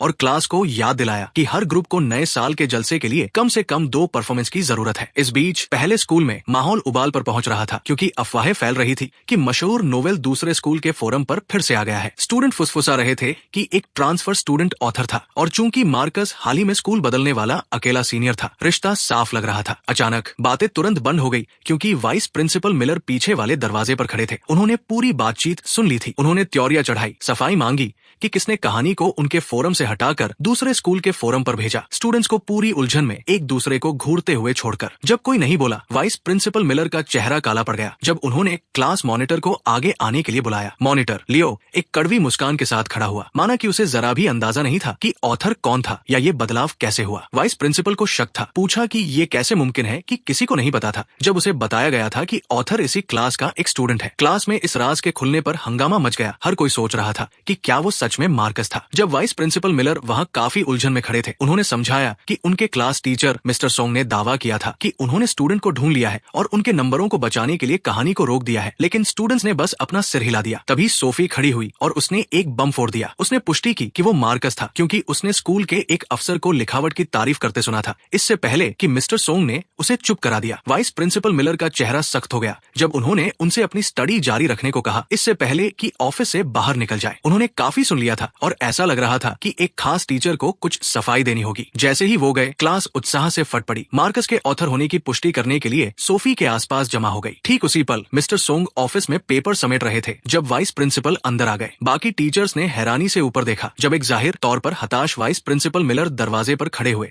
और मिस्टर सोंग को अकेले में बात करने के लिए कॉरिडोर में बुलाया। उन्होंने बिना वक्त बर्बाद किए पूछा कि क्या ये सच है कि नोवेल अब दूसरे स्कूल के फोरम पर अपडेट किया जा रहा है। मिस्टर सोंग ठंडे पसीने में नहा गए। एहसास हुआ कि मार्कस के अकाउंट को बस बंद करने से लड़का जरा भी नहीं रुका था। वाइस प्रिंसिपल मिलर ने उन पर दबाव डाला। मिस्टर सोंग की पढ़ाई पर ध्यान देने वाली कहानी और स्टूडेंट्स के इस दावे के बीच फर्क बताया कि ऑथर वो लड़का था जिसने ड्रॉप आउट कर लिया। मिस्टर सोंग बस एक अजीब हकलाती हुई हंसी ही दे सके, लेकिन वाइस प्रिंसिपल बहाने बनाने के मूड में नहीं थे। उन पर उनके निजी झगड़े की वजह से जानबूझकर सच छुपाने का इल्जाम लगाया। सच कहूँ तो ये एक उलझा हुआ मामला था। उन्होंने मिस्टर सोंग को चीजें मुश्किल बनाने के लिए डांटा, पूछा कि वो शुरू से ही ऑथर की पहचान के बारे में ईमानदार क्यों नहीं हो सकते थे। अब स्कूल की रेपुटेशन दाव पर थी और वाइस प्रिंसिपल को जरा भी अंदाजा नहीं था कि वो अपने बड़ों को ये कैसे समझाएंगे। वो पहले ही शिक्षा विभाग को बता चुके थे कि रुकावट स्टूडेंट की पढ़ाई के लिए थी और अफसरों के जल्द ही दूसरे स्कूल का दौरा करने वाले होने के कारण समय इससे बुरा नहीं हो सकता था। हम यहाँ देखते हैं कि स्थानीय स्कूलों के बीच की दुश्मनी बहुत उलझी हुई होने वाली थी। स्कूल एक बड़े खिताब के लिए मुकाबला कर रहे थे और वे किसी बदनामी को बर्दाश्त नहीं कर सकते थे। इसलिए उन्होंने मिस्टर सोंग को या तो नोवेल मिटवाने या मार्कस को इसे पहले स्कूल में वापस लाने के लिए मनाने का हुक्म दिया। मिस्टर सोंग वहाँ मुंह फाड़े खड़े रह गए, पूरी तरह से घबराए हुए। वाइस प्रिंसिपल मिलर ने उन्हें याद दिलाया कि उनके टीचर के प्रमाण पत्र की जांच इस साल होने वाली थी और अगर स्कूल मजाक बन गया तो नतीजे बहुत गंभीर होंगे। उन्होंने खबर फैलने से पहले